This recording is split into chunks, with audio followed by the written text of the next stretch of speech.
तो हम बात कर रहे हैं बौद्ध धर्म की।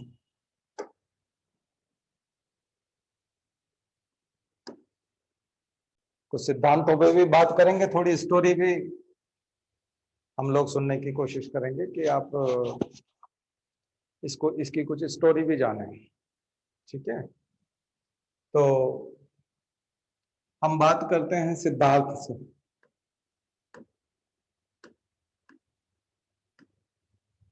सिद्धार्थ,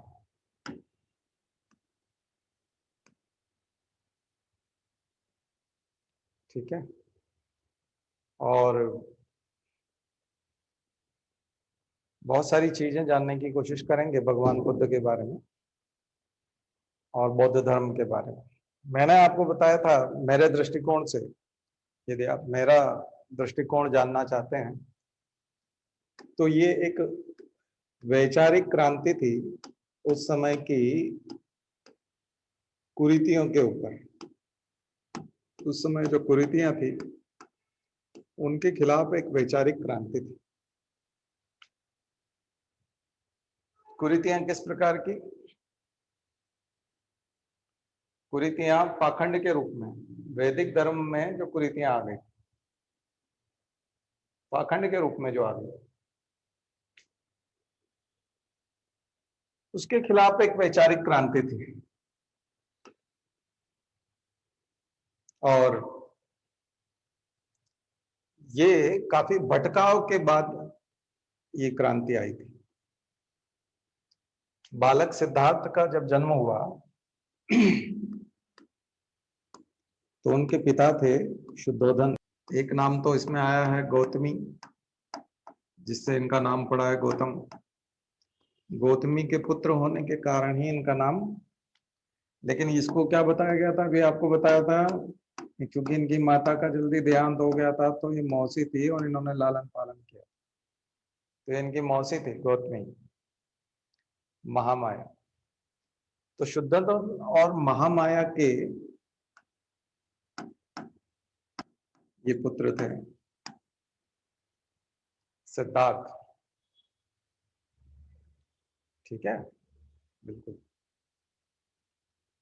और सिद्धार्थ की जब कुंडली बनवाई गई ज्योतिष को बुला करके, एस्ट्रोनॉमर उस समय जो भी रहे होंगे उनको बुलाया शुद्धोधन ने, और उसने कहा कि देखिए बालक जो है बड़ा सुंदर बालक है और विभूतिवान भी लग रहा है। और बहुत सारी स्टोरीज ऐसी आती हैं जिसमें भगवान बुद्ध के जन्म से पूर्व उनकी माता को स्वप्न आता है और उस स्वप्न में हाथी जो है उनके बाईं ओर से प्रवेश करता है पेट में।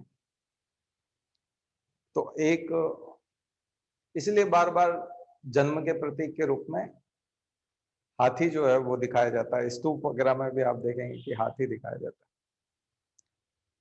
तो ऐसी बहुत सारी अलौकिक प्रकार की घटनाएं उनके जन्म से जुड़ी हुई हैं, बहुत सारी कथाएं हैं उनके जन्म से प्रचलित हैं। और जिस प्रकार से आप 24 तीर्थंकर पढ़ते हो वैसे कई प्रकार के बुद्ध हैं,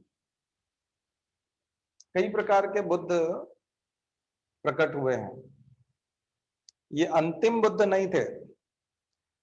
इनसे आगे आने वाले बुद्ध का नाम है, बताओ, यूपीएससी ऑलरेडी पूछ चुका है, मैं चाहता हूं आप ही बताओ। यस, आने वाले बुद्ध का नाम है मैत्रेय। इससे पहले और भी कई बुद्ध हैं जो आपको उसमें लिस्ट में, आज के लेक्चर में जो आपने इससे पहले वाले में लिस्ट में देखा होगा। तो बहुत सारे बुद्ध हैं।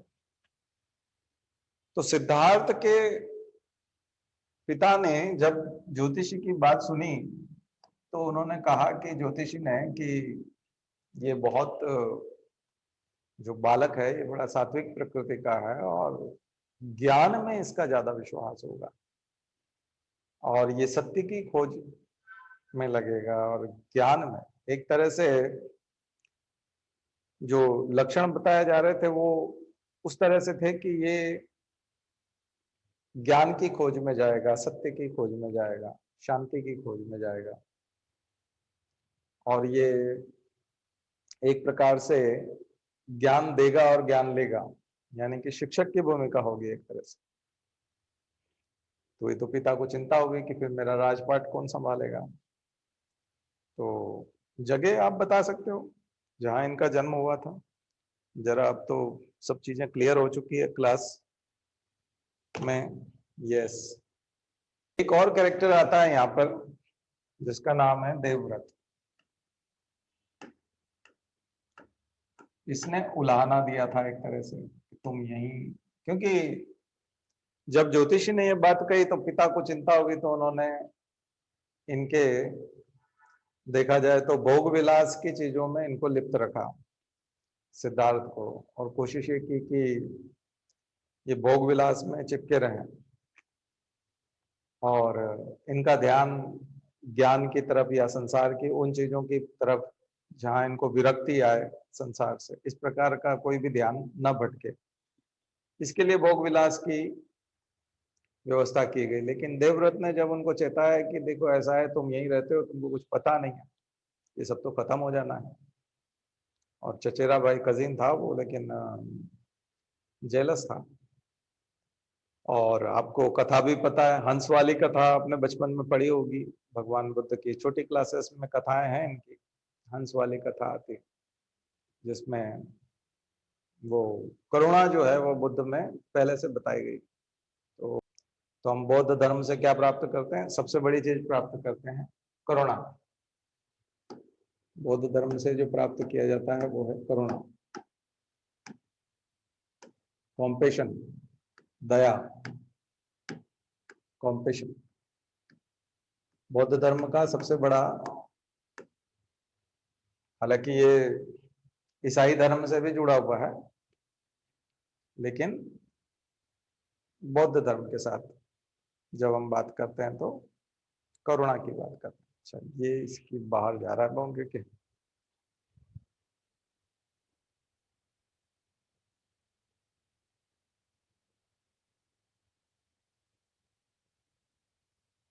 ठीक है, लगता है।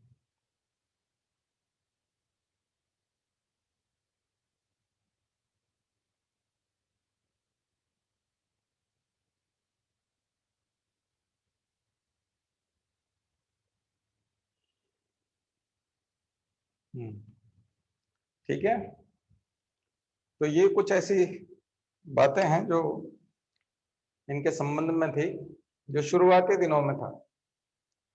फिर एक समय आया कि देवव्रत की चुनौती के लिए उन्होंने अपने सारथी को चुना। सारथी का नाम बताइए? चन्ना। चन्ना को उन्होंने कहा कि क्या तुम मुझे ये सब चीजें दिखा सकते हो? ये जितना कुछ बताया जा रहा है कि इतना दुख है संसार में और इतनी सारी समस्याएं हैं, तो जरा हमको वो ये सीक्वेंस भी, अब तो नहीं पूछते, पहले यूपीएससी के किसी पेपर में मैंने ये सीक्वेंस भी पढ़ी थी, ये सीक्वेंस पूछी थी कि सबसे पहले उनको कौन मिला था जब वो अपने रथ पे बैठ करके गए थे। तो सबसे पहले उनको मिला था ओल्ड मैन, एक बूढ़ा आदमी। तो बूढ़ा आदमी जब पहली बार इस तरह से, क्योंकि राजा महाराजाओं के घर में इस प्रकार के बूढ़े आदमी नहीं होते थे ना। राजा के यहाँ तो जो बूढ़े आदमी होते थे वो, आप जानते हो कि उनके पास सौंदर्य प्रसाधन होते हैं, ब्यूटी पार्लर होते हैं, सब तरह की चीजें होती है, तो वो उतनी दिक्कत नहीं आती उनको, वो बूढ़े लगते नहीं। ठीक है ना? यस। तो सीक्वेंस कभी पूछ लें तो उसके बाद, सॉरी, ओल्ड मैन, सिक, एक बीमार आदमी, सिक पर्सन। ठीक है, और फिर उन्होंने डेड बॉडी देखी थी, फिर देखी उन्होंने डेड बॉडी। और लास्ट में मिले थे एक मॉन्क, येलो रोब्ड मॉन्क, पीला वस्त्र पहने हुए एक सन्यासी उनको दिखा, एक मॉन्क दिखा। तो चन्ना जो है वो इन सब के बारे में बताते जाते थे। और ये तीनों जो स्थिति देखी तो इन तीनों में उनको दुख दिखाई दिया, मिजरी दिखाई दी, कष्ट, दुख, मिजरी। और ये कष्ट और दुख देख करके जब उन्होंने देखा कि ये व्यक्ति जो है ये मुझे सबसे ज्यादा प्रसन्न लगा, तो चन्ना ने बताया कि राजकुमार ये जो है ये इन्होंने संसार में सब एक तरह से तृष्णा को त्याग दिया है, इन्होंने इच्छाओं को त्यागा है, डिजायर्स। अब आपको दुख और डिजायर्स और वो सब चीजें समझ में आएंगी जो बुद्ध को ज्ञान प्राप्ति के साथ मिली थी।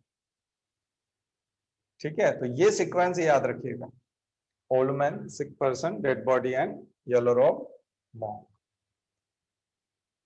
इस सीक्वेंस में, और ये आप भारत एक खोज देखेंगे बुद्ध का तो उसमें भी आपको ये चीज मिलेगी। ठीक है,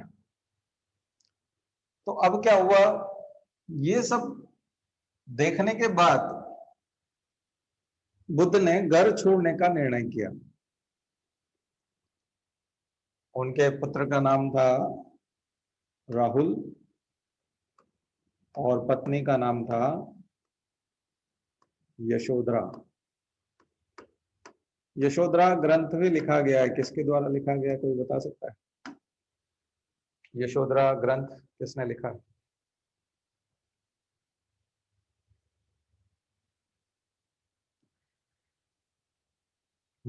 बोलो भाई, यशोधरा किसका ग्रंथ है, किसके बारे में है? होगा तो यशोधरा के बारे में।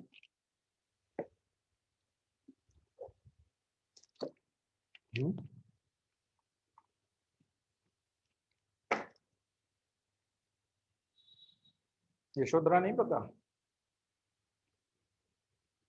एमपीपीएससी वाले बताओ।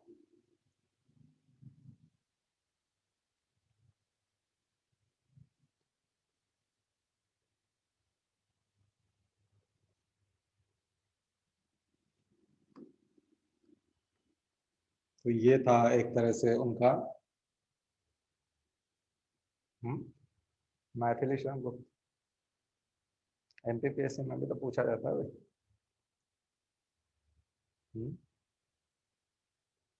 फिर भूल जाते हो। तो इन दोनों को एक तरह से रेनंसिएशन जो है यहां से आता है, ग्रह त्याग।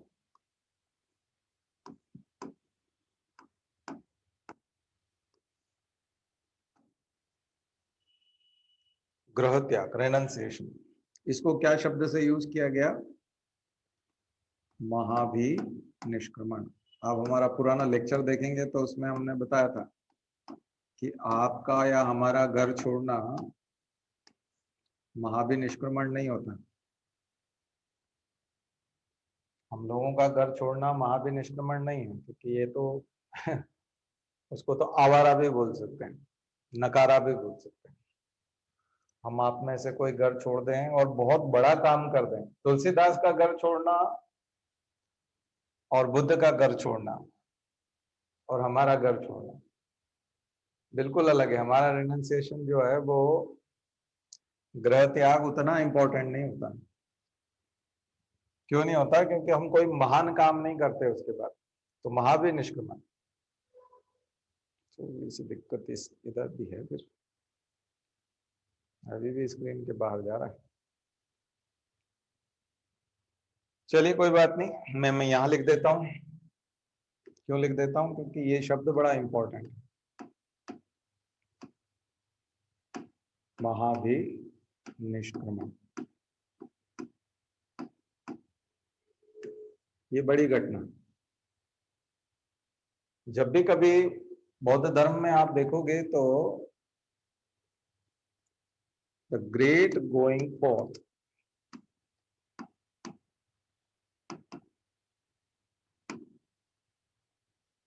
Great going forth.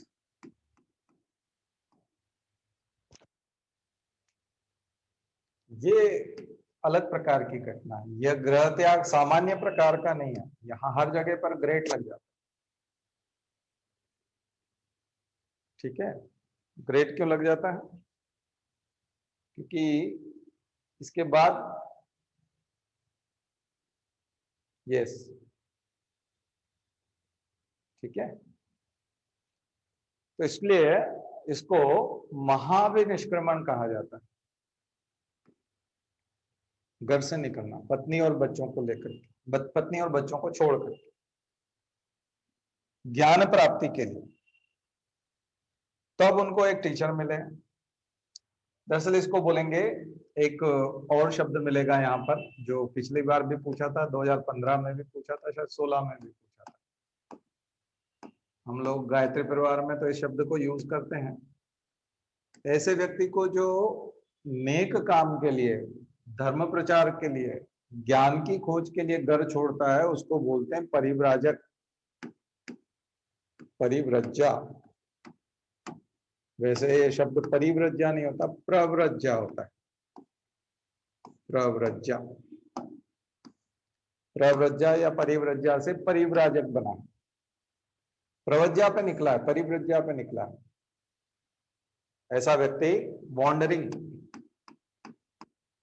वॉन्डरिंग तो है, होम वॉन्डरर, होमलेस वॉन्डरर, तो वॉन्डरर तो है, परिव्राजक, वॉन्डरर, खोज के लिए निकला हुआ व्यक्ति, प्रचार के लिए निकला हुआ व्यक्ति, तो ये है परिव्राजक। और परिव्राजक सिद्धार्थ पहुंचते हैं आलार कलाम के पास में। आलार कलाम उनके फर्स्ट टीचर हैं। आलार कलाम देखा जाए तो श्रमण परंपरा से, लेकिन वहां वो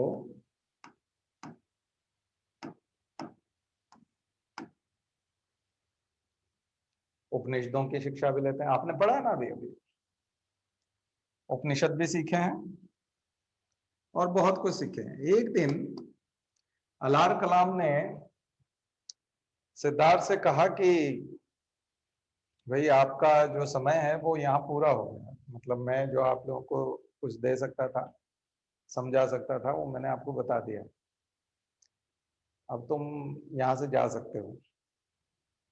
तो उसने जिद किया, बोला मैं तो बड़ा ओबीडियंट स्टूडेंट हूँ आपका, और मैं तो यहाँ आपके सारे जो डिसिप्लिन है उसको फॉलो कर रहा था, मैंने ऐसा कुछ किया नहीं है कि आप मुझे यहाँ से जाने के लिए कहें, मुझे तो बहुत कुछ प्राप्त करना है। तो उन्होंने कहा नहीं, मैं चाहता हूँ कि तुम और कुछ प्राप्त करो, और फिर से अपना वॉन्डरर वाला प्रवज्जा जो है वो स्टार्ट करो, परिव्राजक वाला काम शुरू करो। पिछली बार जो परिव्राजक आया था शब्द, शायद मुझे लगता है विवेकानंद के संदर्भ में आया था। 2015-16 वाला जो प्रश्न है वो गौतम बुद्ध के संदर्भ में। तो एक बहुत कॉमन वर्ड यूज किया जाता है कई जगह। तो आप फिर से जो है वॉन्डरिंग शुरू करो और यहाँ से जाओ। तो उन्होंने जिद की कि नहीं नहीं, ये तो मतलब मेरे साथ ज्यादती होगी, मतलब मैं तो यहाँ रहना चाहता हूँ, शिक्षा प्राप्त करना चाहता हूँ। तो उन्होंने कहा नहीं, शिक्षा आपकी हो चुकी है, अब आप जाइए। तो उन्होंने कहा नहीं, मैं जिद करने लगे तो फिर अलार कलाम बोले कि अगर तुम नहीं जाओगे फिर मैं चला जाऊंगा, ये जो स्थान है इसको छोड़ के मैं चला जाता हूँ। तो फिर जाना पड़ा, और सिद्धार्थ इस तरह से घूमते हुए कहाँ पहुंचे? ज्ञान की खोज में थे। और ज्ञान की खोज का ये सिद्धार्थ जब 35 वर्ष की आयु का हुआ, 35 वर्ष की अवस्था में कौन सी जगह पहुंचे थे वो? बताओ जरा, ज्ञान प्राप्ति के लिए।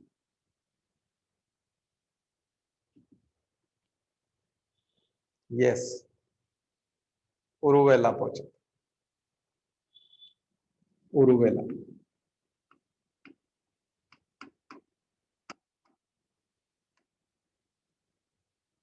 वर्तमान नाम क्या है इसका?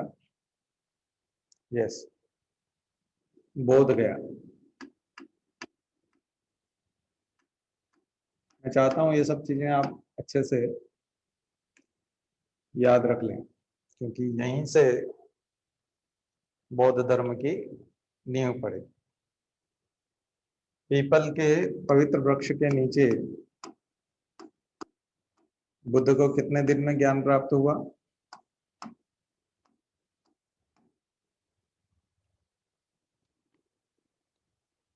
क्योंकि अभी भी क्लास हुई है और आप सबने नोट किया है, मैं चाहता हूं कि 49वें दिन, 49वें दिन, 49th डे, बुद्ध को निर्वाण प्राप्त हुआ। उसको निर्वाण कहेंगे, ज्ञान भी नहीं कहेंगे, सही शब्द जो यूज करेंगे वो है निर्वाण, निर्वाण। इसको पाली भाषा में निबान कहते हैं, निबान, निबाना, निर्वाण। निर्वाण प्राप्त होना मतलब दुखों से, यस, वैशाख पूर्णिमा, 49वें दिन, वैशाख पूर्णिमा के दिन निर्वाण की प्राप्ति। हम सामान्य भाषा में कई लोग जो है वैशाखी पूर्णिमा, जिसको हम लोग बुद्ध पूर्णिमा के नाम से भी जानते हैं, ठीक है। निर्वाण की प्राप्ति होती है। यस यस, बिल्कुल। उस समय जो नदी का नाम था वो था निरंजना, और वर्तमान इन दिनों में उसका नाम है फल्गु। अभी इन दिनों में वो जो नदी है उसका नाम है फल्गु नदी, ठीक है। प्राचीन नाम उसका निरंजना नदी। ये निर्वाण प्राप्ति जो है ना,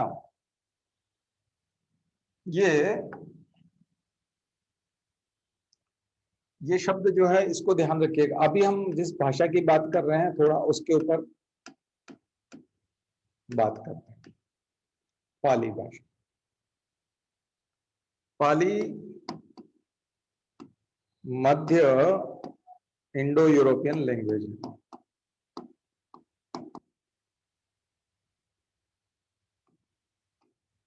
इंडो यूरोपियन लैंग्वेज में आता है, मध्य इंडो यूरोपियन, मिडिल इंडोपियन, सेंट्रल इंडो, और ये प्राकृत मानी जाती है।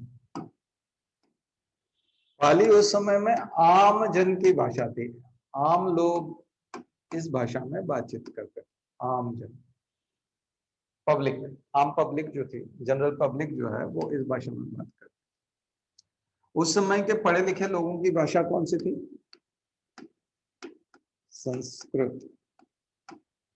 संस्कृत पढ़े लिखे समझदार विद्वान लोगों की भाषा थी। संस्कृत सामान्य भाषा नहीं थी, संस्कृत हर कोई नहीं समझ पाता था। संस्कृत समझने के लिए ज्यादा प्रैक्टिस की आवश्यकता थी।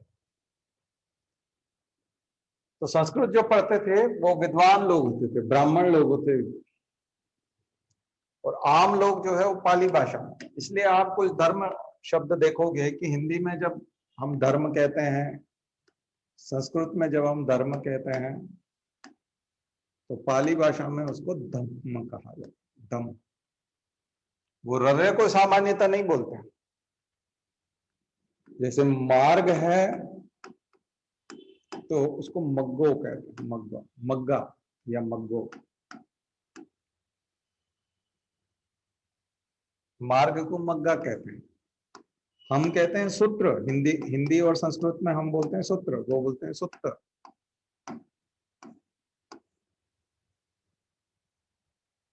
वो सूत्र कहते हैं। संगो, संघ को संगो कहते हैं। तो आप देखेंगे कि भाषा को जो है वो साधारण बोलचाल की सामान्य भाषा बना दिया, सामान्य भाषा, है ना। हम बोलते हैं कि ये आर्य सत्य है, वो अरियो लिखते हैं, अरियो। आर्य को क्या लिखते हैं? अरियो। आर्य मतलब भद्रजन उस समय में,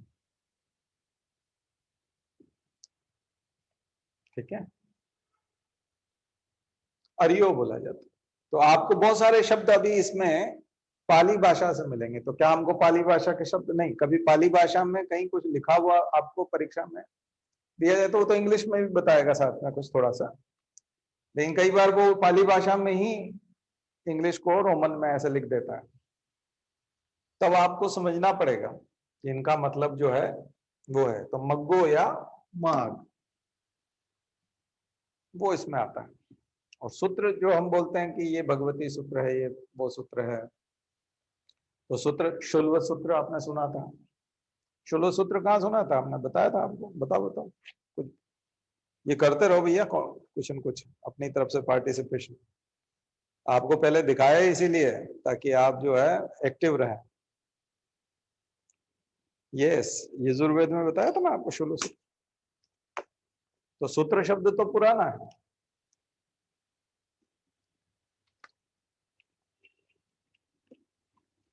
हम्म हम्म। देखो ये हम इतना इसलिए पढ़ रहे हैं कि दो जगह सिलेबस में, ये आपको फोर्थ पेपर में भी काम आना है, फोर्थ में आएगा, फर्स्ट में आएगा, और निबंध में भी आएगा, ऐसे में आ सकता है, इंटरव्यू में भी आ सकता है, और हिंदी इंग्लिश में और अनसीन में, सी सेट में, कहीं पे भी आ सकता है। तो जहां कहीं आपको ये देखने को मिलेगा, आपको इसका फायदा मिलेगा। इसलिए इसको करिए, अच्छे से करिए इसको।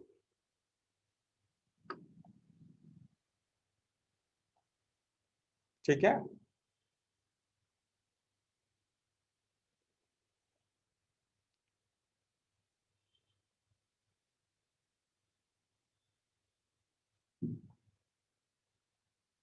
आइए। ज्ञान प्राप्ति के बाद कौन सी वो दो तीन चार चीजें थी जिनको कि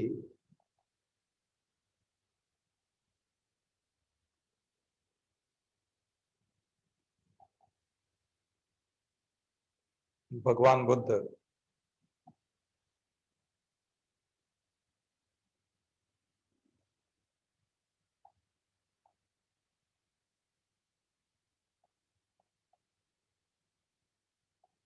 जान पाए थे? दिख रहा है आपको? कोई दिक्कत तो नहीं है? थोड़ा ये टेढ़ा कैसे हो गया भाई, इसका कुछ समझ में नहीं आ रहा।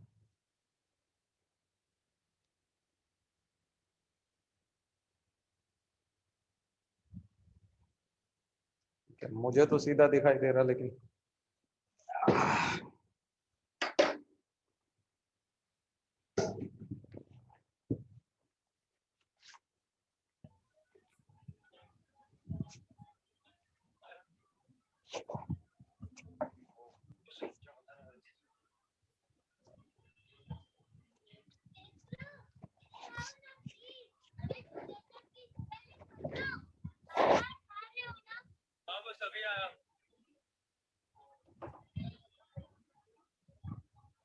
आपके इसमें से किसकी आवाज आ रही है? किसका माइक चल गया? चैतन्य?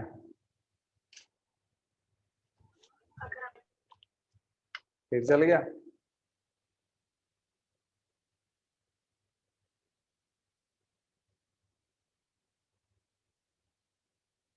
तो सीधा हो गया वैसे? नहीं हुआ? आज हो जाएगा।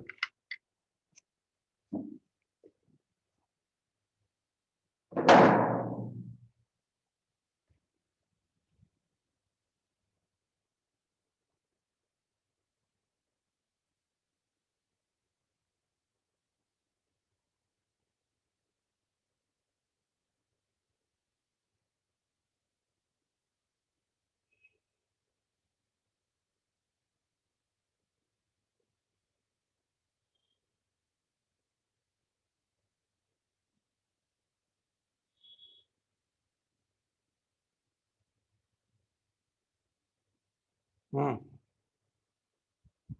ठीक है, काफी हद तक। आइए अब जानते हैं इसको क्या बताना चाह रहे हैं भगवान बुद्ध। ये ज्ञान प्राप्ति है, ये ज्ञान सबसे पहले प्राप्त हुआ। क्या ज्ञान था ये? पहला था कि दुख होते हैं, और ये दुख है, ये 4 आर्य सत्य बताया हुआ, नोबल ट्रुथ। और सबसे पहला है मिजरी, कष्ट। कष्ट है, दुनिया में बड़े कष्ट हैं, दुख है। ठीक है, सो ये उनके प्रथम उपदेश के अंश है। पहला उपदेश, फर्स्ट सरमन। ज्ञान प्राप्ति से उनको जो पता चला, पहला उपदेश, फर्स्ट सरमन, क्या नाम था? धर्म चक्र प्रवर्तन या परिवर्तन। धर्म चक्र प्रवर्तन, ये उसके निर्देश थे, धर्म चक्र प्रवर्तन के। पहला निर्देश दुख, मिजरी, कष्ट, कि दुनिया में बड़े कष्ट हैं, दुख हैं। यस, दुख, समुदाय, निरोध और मग्ग। गुड। इन्होंने पहला जो कष्ट बताया वो था, पहला जो बताया दुख, मिजरी। फिर दूसरे में वो बोलते हैं कि कॉज, इसका कॉज क्या है? समुदाय, कॉज। वो कॉज उन्होंने बताया कि तृष्णा, दुख का जो कारण है वो है हमारी इच्छाएं।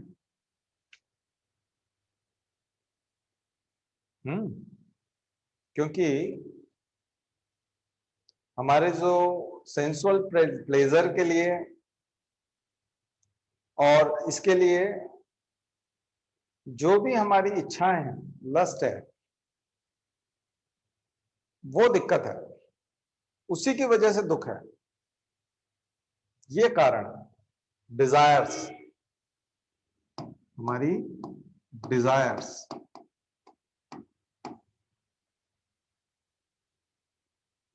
तो मिजरी किस वजह से है? मिजरी इस वजह से है, दुख इस वजह से है। फर्स्ट सरमन में बताया उन्होंने, ज्ञान प्राप्ति के बाद जब वो गए सारनाथ, और सारनाथ में उनको, जब वो वॉन्डरिंग के समय में उनके साथ 4-5 और मित्र थे उनके, जो सत्य की खोज में निकले थे, ईश्वर की खोज में निकले थे। वो जो मित्र हैं, वो जब उनको मिले तो उन मित्रों ने कहा कि देखो तुम कहाँ चले गए थे, हम कब से ढूंढ रहे थे तुमको, और हमने तो देखो खुद को इतना तपा डाला, सुखा डाला, हमने तप किया है, हम त्याग तितिक्षा में, तप में इतना बिजी रहे कि हमारी हालत खराब हो गई है, और तुम कहाँ चले गए थे। उनको लगा ये जो भटकता रहा इधर उधर, इसको कुछ मिला नहीं है, लेकिन उनके चेहरे का तेज देख करके और उनकी मुस्कान देख करके उनको लगा कि नहीं, ये तो, इसको तो कुछ मिला है। तो उसने कहा, बोले हाँ मुझे कुछ प्राप्त हुआ है। तो उन्होंने यही कहा था कि आपको बहुत ज्यादा अपने को परेशान करने की जरूरत भी नहीं है, और बहुत ज्यादा आपको तृष्णाएं पालने की जरूरत भी नहीं है। यानी किसी भी व्यक्ति को बहुत ज्यादा तृष्णाएं भी नहीं रखनी चाहिए, और बहुत ज्यादा यानी कि इच्छाएं भी नहीं रखनी चाहिए और अपने आप को सुख में भी नहीं डुबो लेना है, क्योंकि ये जो वर्ड यहाँ लिखे ना भिक्षु के लिए, उन्होंने प्रवचन में कहा, is the noble truth of the origin of suffering, it is this craving which leads to rebecoming accompanied by delight and lust। इनसे दूर रहना पड़ेगा, है ना। और seeking delight here and there, that is craving for sensual pleasure। तो उसको बार बार जन्म लेना पड़ता है, क्योंकि वो इसके लिए उसको बार बार आना पड़ता है। तो फिर से उसकी प्रेरणा से फिर भी जन्म ग्रहण करता है, क्योंकि वो तृष्णा उसके अंदर इच्छाएं हैं, और इन इच्छाओं की वजह से, इन तृष्णाओं की वजह से उसको जन्म लेना पड़ता है। तो वो जन्म लेता है, तृष्णाओं की वजह से जन्म लेता है। तो अगर आप जन्म मुक्ति चाहते हैं, यानी रीबर्थ को मानते थे, इसका मतलब है कि रीबर्थ को मानते थे, इसका मतलब, पर आत्मा के अस्तित्व को हिंदुओं की तरह, या यूं कहें कि वैदिक तरीके से आत्मा के अस्तित्व को नकारते थे। भगवान बुद्ध और बौद्ध धर्म आत्मा के अस्तित्व को इस तरह से नहीं निकालते। उन्होंने कहा ये अनित्य है। 3 चीजें बताई थी ना, कौन कौन सी 3 चीजें बताई थी, बताओ। 3 संकेत दिए थे उन्होंने, वो 3 संकेत क्या है? एक अनित्य है, अनित्य मतलब आत्मा अनित्य है, यानी ये नित्य नहीं है। जैसे हम जो बोलते हैं, जिस तरह आत्मा की परिभाषा हम लोग कहते हैं कि आत्मा का कुछ नहीं हो सकता, ना उसको जलाया जा सकता है, ना सुखाया जा सकता है, ना उसको गीला किया जा सकता है, ना वो नष्ट हो सकती है, ना वो जन्म लेती है, ना मरती है। तो आत्मा नहीं मरती। बताओ बताओ बताओ। नहीं, प्रज्ञाशील समाधि अलग चीज है। प्रज्ञाशील समाधि हम अभी बात करेंगे, वो तो 8 फोल्ड पाथ का ही पार्ट है।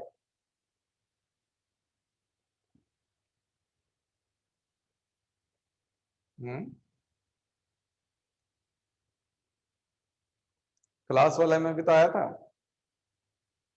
नोट्स में नहीं देखा आपने?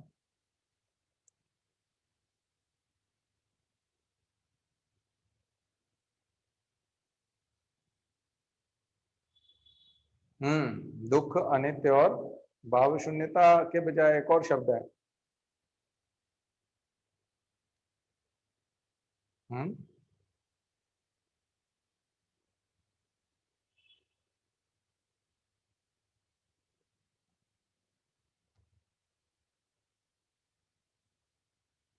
ठीक है, तो उसको देखना। अभी अभी इसको करते हैं हम लोग। आ जाइए अगले वाले में।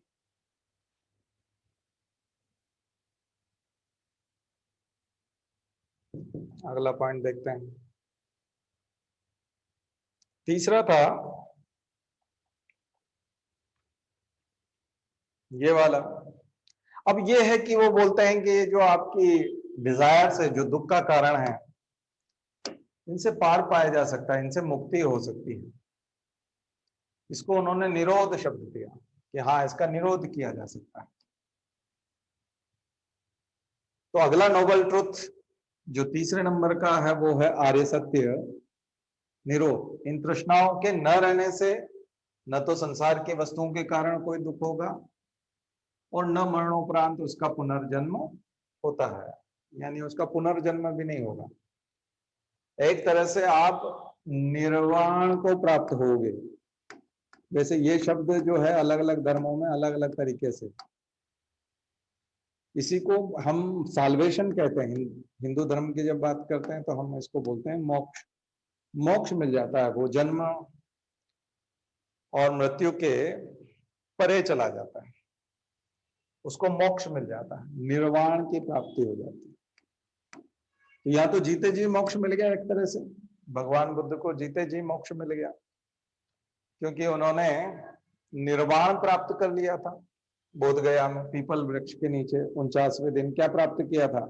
अब आपको समझ में आ गया कि उन्होंने जीते जी जो है वो निर्वाण प्राप्त किया था। निर्वाण मरने के बाद नहीं होता, ध्यान रखिए। कई लोग निर्वाण तिथि जो है वो मरने की तिथि को लिखते हैं। मरने के बाद क्या, निर्वाण तो जीते जी प्राप्त होना चाहिए। मरने के बाद क्या करना है, यानी कि तृष्णा का अशेष प्रहार कर देना, कुछ बचे नहीं, जीरो, जीरो बैलेंस। अच्छी कैलकुलेशन उसको मानी जाती है जिसमें कुछ बचता नहीं, जैसे 120 माइनस 120 इज इक्वल टू 0।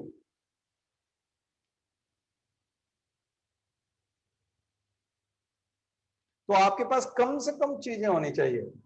ये बुझ गए प्रदीप की तरह होता है, दीपक बुझ जाता है उसके बाद कुछ नहीं बचता, कोई रोशनी नहीं रहती, कोई प्रकाश नहीं रहता, बस वो बुझ जाता है। चाइनीज फिलॉसफी में 80 वस्तुओं की बात आती है कि अगर आपके पास 80 से ज्यादा वस्तुएं हैं तो आप उनके मालिक नहीं है, वो वस्तुएं आपके मालिक हैं। क्या फिलॉसफी है? 80 थिंग्स। अगर जो आर्टिकल्स हैं वो कितने हैं, 80, मोर देन 80, देन ऑनरशिप किसके पास ट्रांसफर हो जाएगी, इन आर्टिकल्स के पास। यानी आप उनके गुलाम, आप इन वस्तुओं के गुलाम। आपके पास 80 से ज्यादा वस्तुएं हैं तो आप इन वस्तुओं के गुलाम, लेकिन वस्तुएं आपकी मालिक हैं, आप मालिक नहीं है। तो फिर ऐसे व्यक्ति को निर्वाण की प्राप्ति हो सकती है? नहीं हो सकती, जीते जी नहीं हो सकती। इसलिए तो उन्होंने अपना राजपाट छोड़ दिया था, इसलिए वो राजकुमार नहीं रहे। तो भगवान बुद्ध बनने की कहानी जो है वो इस तरह से शुरू होती है। भगवान ऐसे ही नहीं बनाए जाते, इसलिए उनको हिंदू धर्म वालों ने भी कभी अलग नहीं किया। वो उनको विष्णु का री इनकारनेशन मानते हैं, नवा अवतार मानते हैं। 9th incarnation of Vishnu. Vishnu के नवे अवतार के तौर पर जब क्या है कि बहुत ज्यादा भगवान बुद्ध का प्रचार प्रसार हो गया और सब कुछ हो गया, तो हिंदुओं को लगा कि इन्हें अपनाना चाहिए और इनको, उन्हीं को विष्णु का अवतार घोषित कर दिया गया, 9th इनकारनेशन। तो ये तो हमारे तो अवतार है, भगवान विष्णु ने ही तो अवतार लिया था बुद्ध के रूप में, भगवान बुद्ध के रूप में। और वो नवे अवतार हैं। 10वां अवतार कल्कि अवतार जो आना बाकी है वो मैत्रेय हो जाएगा एक तरह से। आने वाला बुद्ध यानी कि मैत्रेय, तो कल्कि जो है वो लगभग चौथा। यानी कि पहला आपको बताया था दुख, दूसरे में बताया था कि डिजायर्स, तृष्णाएं।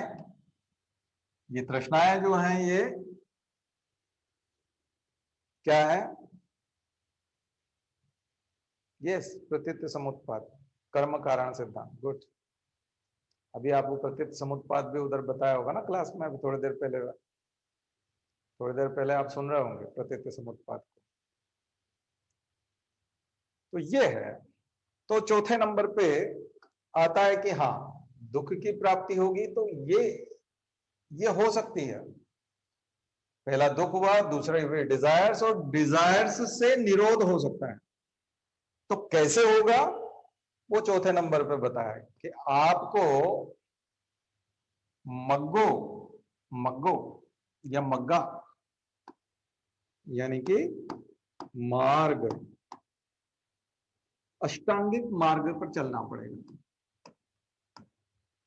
अष्टांगिक मार्ग पर चलना पड़ेगा, सॉरी, 8-fold पाथ, अष्टांगिक मार्ग। ये अष्टांगिक मार्ग जो है ये आपको इस मुक्ति के रास्ते पे ले जाएगा। इस अष्टांगिक मार्ग के 8 अंग हैं। ऐसे अष्टांग योग भी पढ़ा है आपने पतंजलि का, तो 8 अंग वाली बहुत सारी चीजें हैं जिनको हम लोग देखेंगे। आइए देख लेते हैं इसमें। हम लोग विकिपीडिया से चल जाते हैं तो ज्यादा बेटर होगा। हम्म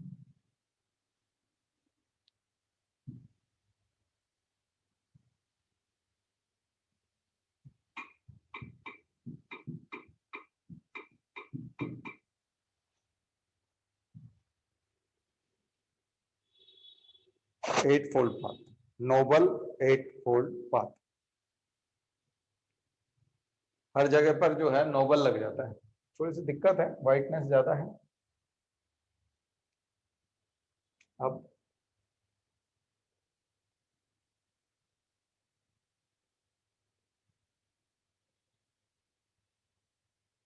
तो ये अवेकनिंग के बाद में बुद्धा ने ये दिया था, है ना। अभी स्कंद की और इनकी बात भी करेंगे, कहीं न कहीं बात करेंगे। 5 हिंड्रेंसेस भी हैं। चलिए, तो मुझे लगता है अष्टांगिक मार्ग,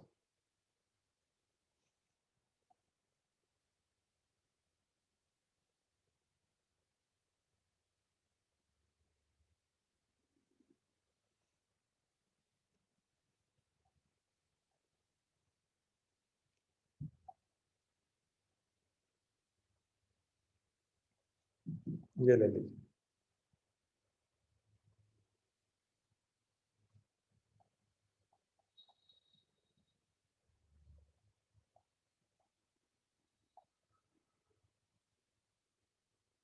ठीक है,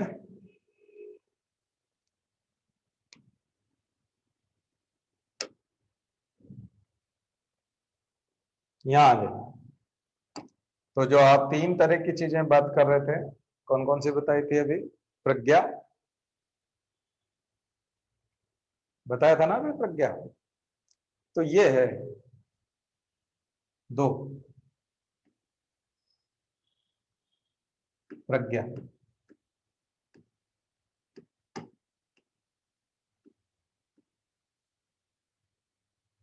बुद्धि, सम्यक दृष्टि होनी चाहिए, राइट विजन, राइट व्यू। सम्यक विजन क्या है? 4 आर्य सत्य में विश्वास करना।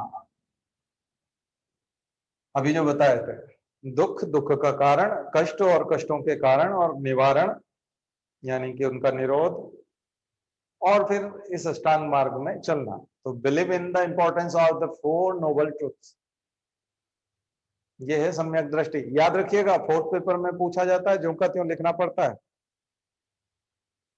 ठीक है, यस।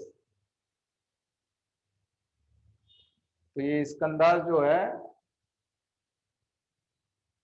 बिल्कुल बिल्कुल बिल्कुल, बहुत बढ़िया, बहुत बढ़िया, अच्छा लिख रहे हो आप लोग। पहला, सम्यक दृष्टि होनी चाहिए। राइट वाली जो बात है ना, इसको समझने की कोशिश कीजिए। राइट, एक मध्यम, मध्यम मार्ग और एक राइट, 2 वर्ड जो है बहुत ही जबरदस्त है, मध्यम और सम्यक। ये बौद्ध धर्म को बहुत ऊंचाई पे ले जाते हैं और ये व्यावहारिक भी बना देते हैं। बौद्ध धर्म व्यावहारिक हो जाता है।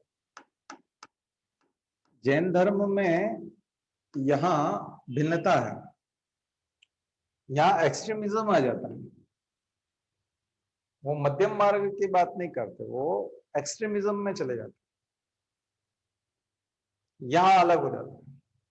यहाँ एक्सट्रीमिज्म नहीं होता, मध्यम रहता है, सम्यक रहता है।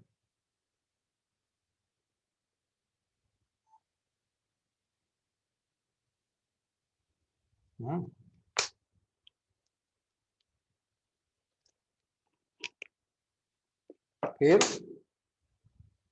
दूसरे में सम्यक संकल्प, प्लेस, राइट रिजॉल्व, मानसिक और नैतिक विकास की प्रतिज्ञा करना। तो पीसफुल रेनंसिएशन एंड नॉन सेंसुअलिटी, यानी कि मध्यम मार्ग में सम्यक दृष्टि से यदि आप देखें तो आप जो है अपनी इंद्रियों को बहुत ज्यादा परेशान भी नहीं करते। जैसे आपको भूख लग रही तो आपने खाना खा लिया, लेकिन इच्छाओं को भी ज्यादा जागृत नहीं होने देते, बाहर से उनको प्रेरित नहीं होने देते, इंस्पायर नहीं होने देते। तो इंद्रियों का निग्रह जो है इस रूप में किया गया कि आपने अपनी इच्छाओं को जागृत नहीं होने दिया, लेकिन जागृत इच्छाओं को तृप्त कर दिया। तो समझ में आया? तो ये मध्यम मार्ग और सम्यक मार्ग है। ये क्या माना गया तीनों?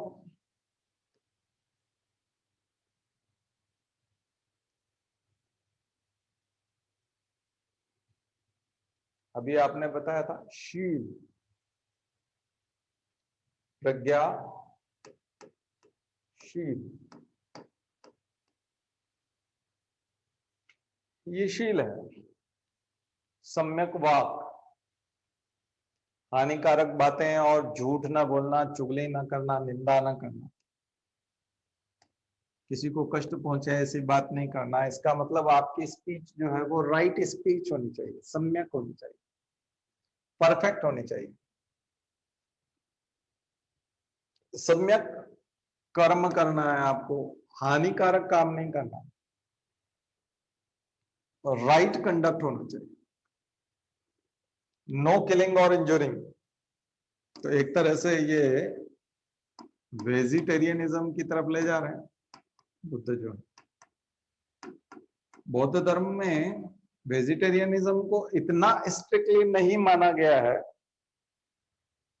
जब तक आपको जरूरत ना हो तब तक आपको किसी जानवर को मारना नहीं है, लेकिन कभी कोई ऐसी परिस्थिति बन जाए तो आप जानवर को मारे बिना या किसी इंजुरी किए बिना, यदि आपको भोजन किसी भी प्रकार का प्राप्त नहीं होता है तो आप उसको कर सकते हो। इस प्रकार की छूट कहीं कहीं साहित्य में दिखाई पड़ती है, बौद्ध साहित्य में। भगवान बुद्ध इसकी छूट देते थे नहीं देते थे वो एक अलग चीज है। हालांकि भगवान बुद्ध की जो मृत्यु हुई कुशीनारा में, वो एक शूद्र व्यक्ति के यहाँ पहुंचे थे, अनटचेबल के यहाँ, और उसको पोर्क खिला दिया था। तो पोर्क खिला दिया था या भगवान बुद्ध ने स्वयं खाया था? तो पोर्क, कुछ लोग जो है बौद्ध साहित्य में ये बताते हैं कि भगवान बुद्ध जो है उसका मन नहीं खराब करना चाहते, वो ये नहीं चाहते थे।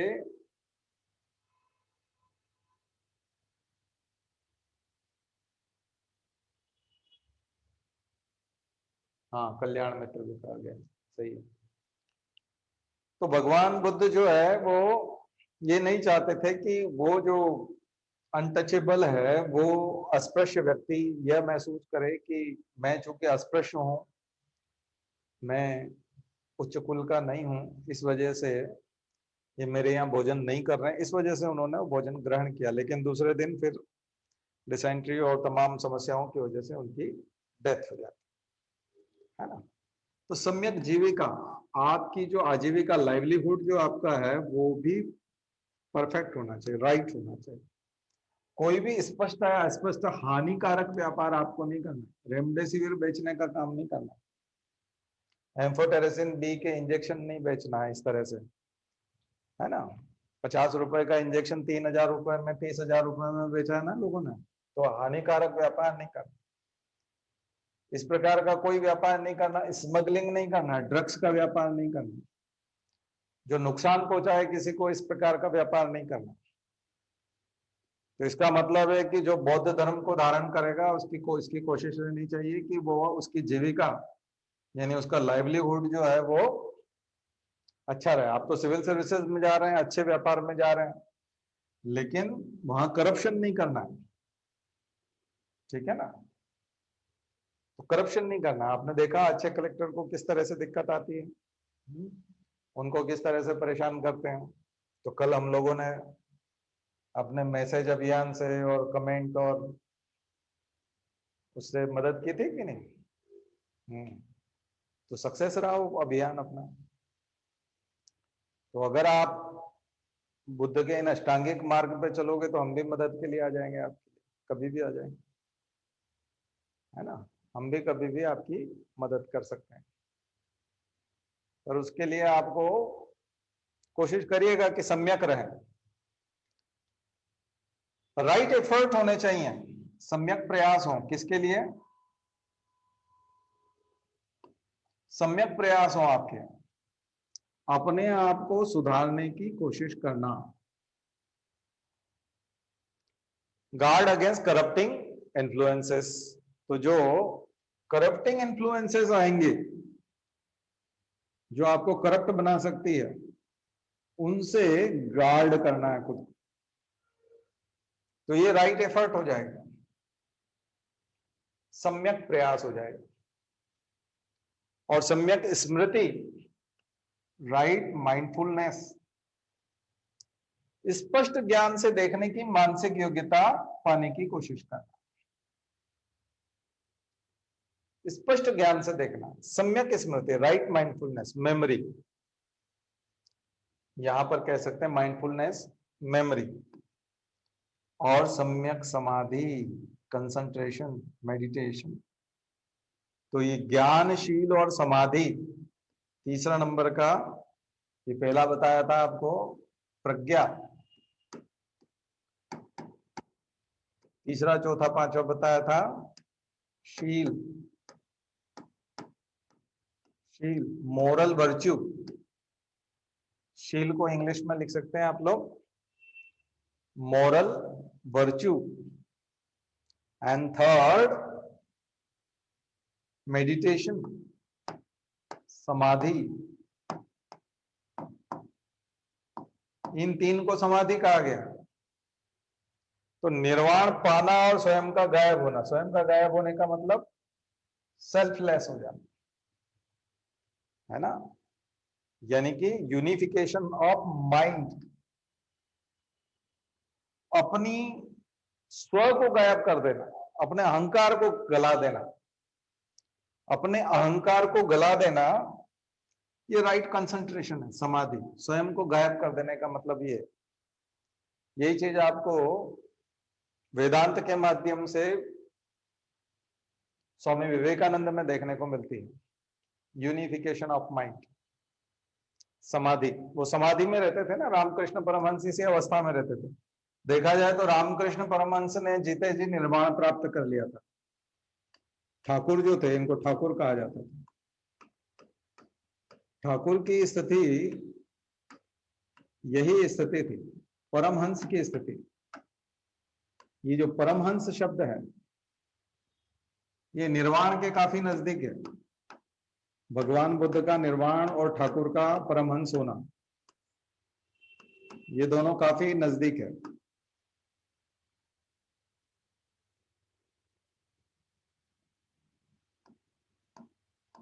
ठाकुर का परमहंस होना, भगवान बुद्ध का निर्वाण प्राप्त करना, और महावीर का केवल्य प्राप्त करना।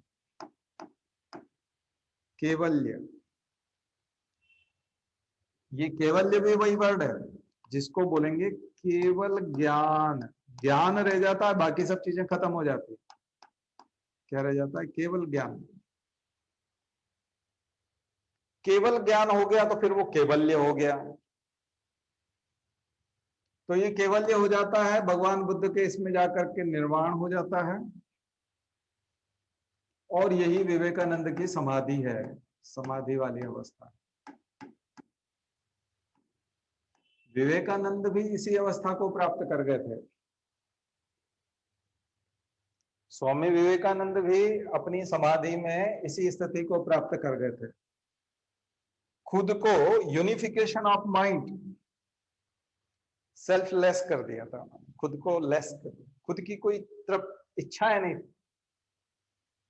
रामकृष्ण परमहंस भी यही थे, इसीलिए उनको कहा जाता था काली के साथ भोजन करना।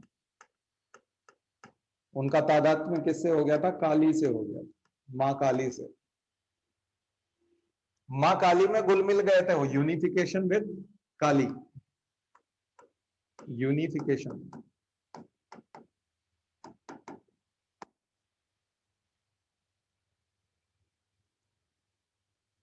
इसीलिए जब उनसे कहा गया था कि विवेकानंद ने कहा था कि क्या आपने भगवान को देखा, उन्होंने कहा देखा, मैं तो उन्हीं के साथ रहता हूँ, दक्षिणेश्वर में काली के साथ रहता हूँ, मुझे आप दिखा सकते हैं? उन्होंने कहा हाँ, बिल्कुल दिखा सकते हैं, हम तो रोज मिलते हैं, भोजन करते हैं साथ में, आप भी देख लेना।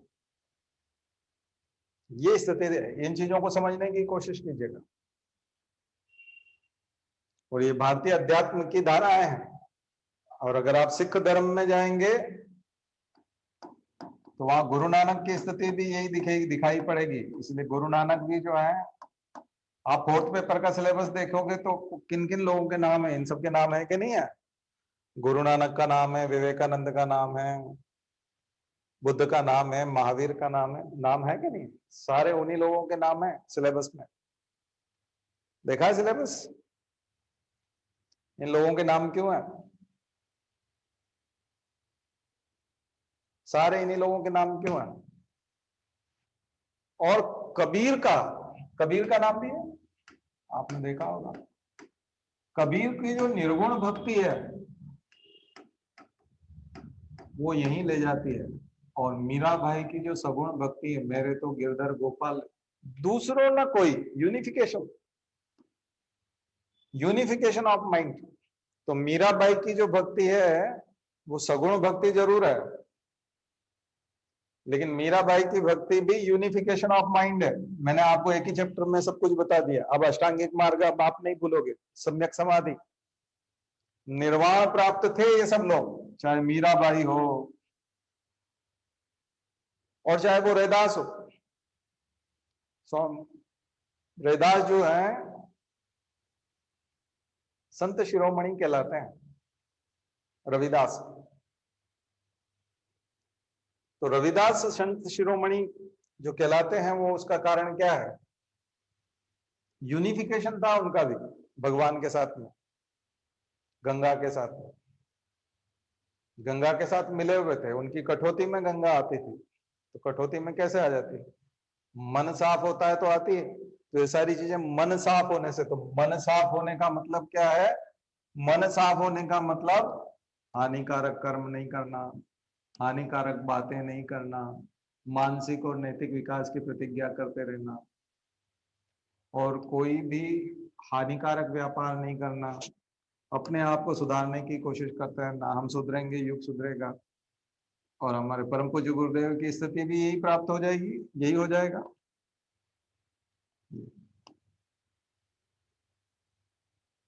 तो ये सब आप करोगे तो एक तरह से आप स्वयं को गायब कर दोगे। तो आपका यूनिफिकेशन हो जाएगा किसके साथ में? भगवान के साथ में। तो फिर आपकी समाधि लग गई, आप बुद्धि से काम लोगे, मॉरल वर्च्यू के ऊपर रहोगे, तो समाधि को प्राप्त हो जाओगे। तो बौद्ध धर्म के माध्यम से आपने क्या क्या समझ लिया? पढ़ रहे थे हम बौद्ध धर्म, हाँ, और समझ मिलता है। जैन धर्म में भी चक्र मिलता है, और देखा जाए तो सिख धर्म में भी चक्र मिलता है। तो चक्र की अवस्था जो है वो सब में मिलती है, ठीक है। ये तो ये चीज जो है वो सभी से आती है। और ये 5 एग्रीगेट्स, 5 स्कंद अलग है, 5 एग्रीगेट्स है। कौन कौन से 5 एग्रीगेट्स हैं? देखिए,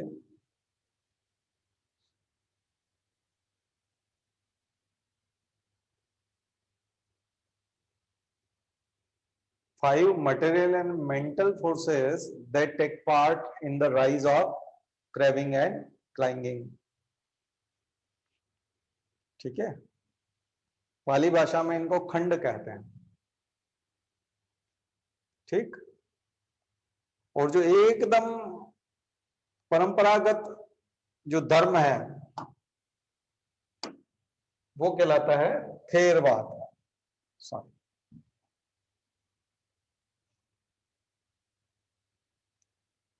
अब दिख रहा है आपको? उस समय थोड़ा लाइट हो गया था।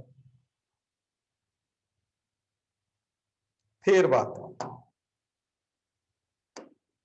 अभी हम इसमें चलेंगे, तब आपको बताएंगे स्थविरवादी जो हैं, स्थविरवादी और महासांगिक, दो बताए थे ना आपको। उसमें स्थविरवादी जो है वो लगभग थेरवाद हो जाता है, यही बाद में जाकर के हीनयान कहलाता है, lesser vehicle, Hinayana, smaller vehicle या lesser vehicle.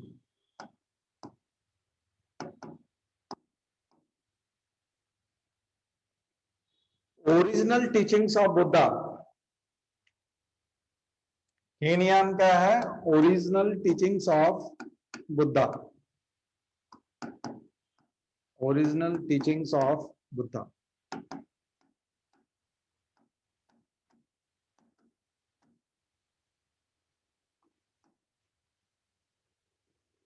Hinayana Theravada tradition में आपको ये चीज देखने को मिलती है। ये जो 5 स्कंद है, याद रखिएगा, वो 3 स्कंद मत बताया कीजिएगा, ये रखिएगा। The Buddha teachers in the Pali canon the 5 aggregates, यानी 5 स्कंदा की बात करते हैं, बुद्धा 5 एग्रीगेट्स की बात करते हैं, 5 स्कंद की बात करते हैं। ठीक है, ये है फॉर्म और मैटर। सो मैटर बॉडी और मटेरियल फॉर्म।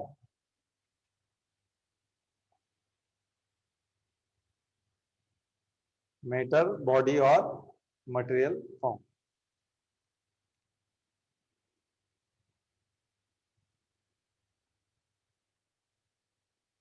ठीक है, दिख रहा है आपको सबको? ये पांचों चीजें हैं,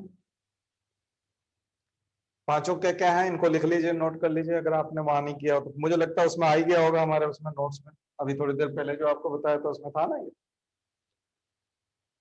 5 स्कंद, फॉर्म, मैटर, इसकी बात करते हैं। तो Buddhist text state Rupa of any person, sentient being and object to be composed of 4 basic elements of forces: earth, water, fire, wind, इनसे। तो मेटर वाली चीज, फिर है सेंसेशन, फीलिंग, वेदना, पाली भाषा में शब्द को यूज किया गया है वेदना।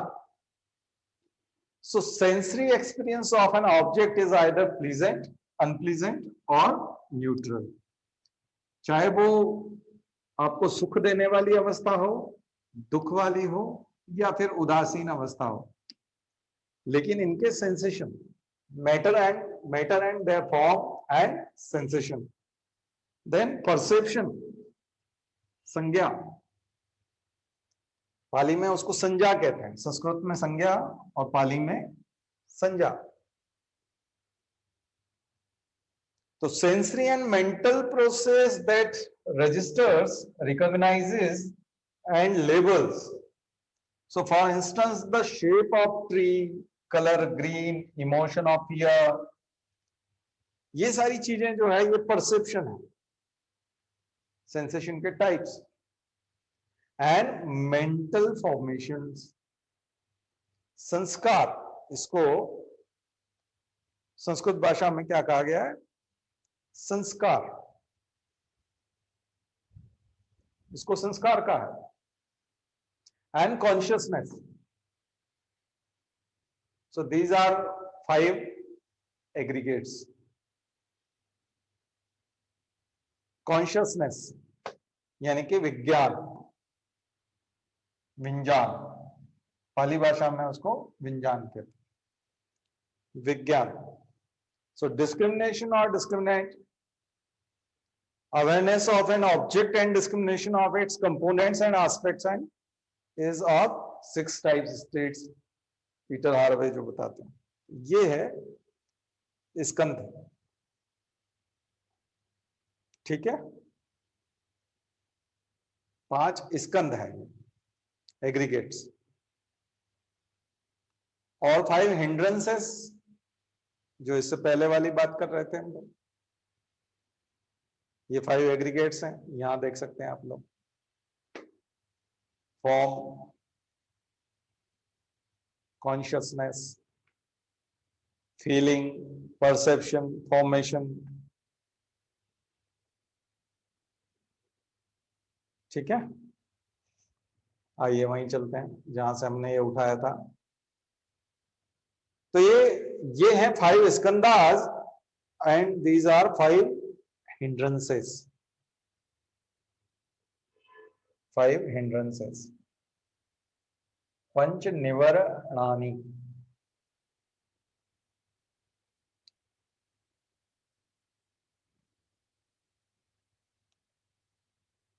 In the Buddhist tradition, the 5 hindrances are identified as mental factors that hinder progress in meditation.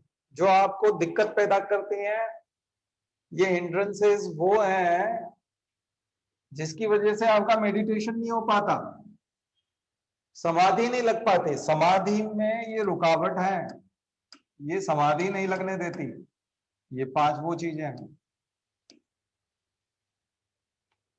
In the Theravada tradition, these factors are identified specifically as obstacles or ज्ञानास, यानी ज्ञान के लिए ऑब्स्टिकल, कंसंट्रेशन के लिए दिक्कत है। Within meditation practice, within the Mahayana tradition, the 5 hindrances are identified as obstacles to samanta, tranquility. वो tranquility के लिए और वो concentration के लिए, दोनों में अंतर है। तो कल हम हीनयान और महायान के ऊपर ज्यादा बात करेंगे। तो 5 ये चीजें लिख लीजिए, 5 हिंड्रेंसेस। फर्स्ट, सेंसरी डिजायर्स, इंद्रियों की जो इच्छाएं हैं, काम इच्छाएं जैसे है, the particular type of wanting that seeks for happiness through the 5 senses of sight, sound, smell, taste and physical feeling. तो ये जो ज्ञानेंद्रियां हैं हमारी 5, इनकी जितनी इच्छाएं हैं, ये दिक्कत पैदा करती हैं। किसके अंदर दिक्कत पैदा करती हैं? समाधि में, मेडिटेशन में। कंसंट्रेशन नहीं लगने देती। इल विल, गलत इच्छाएं, all kinds of thought related to wanting to reject, feelings of hostility, resentment, hatred and bitterness, ill will, sloth and torpor, heaviness of body and dullness of mind, which drag one down into disabling, inertia and thick depression. तो ये जो एक तरह का जो heaviness है body की, आपका जो भारीपन है, शरीर जो भारी हो जाता है, वो भी अपने आप में एक समस्या पैदा करता है। रेस्टलेसनेस एंड वरी, आप अगर कोई चिंता कर रहे हैं और आप थकान में हैं, the inability to calm the mind, तो आप दिमाग को काम नहीं रख पाएंगे, शांत नहीं रख पाएंगे।